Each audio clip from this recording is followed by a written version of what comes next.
হরে কৃষ্ণ মাতাজি। হরে কৃষ্ণ।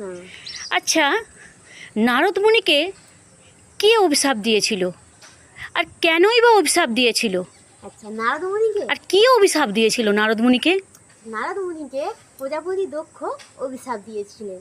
কারণ প্রজাপতি দক্ষ 10,000 পুত্র তাদেরকে সৃষ্টি বাড়ানোর জন্য পাঠিয়েছিল। তখন নারদ মুনি তাদেরকে ভাগবত জ্ঞান দিয়ে তাদেরকে সাধু বানিয়ে দিয়েছিলেন। তারপরে প্রজাপতি দক্ষ আরও 1000টি পুত্রের জন্ম দিলেন। সেই 1000টি পুত্রকেও নারদ মুনি সাধু বানিয়ে দিলেন। সেই রাগে প্রজাপতি দক্ষ আমাদের নারদ মুনিকে অভিশাপ দিয়েছিলেন।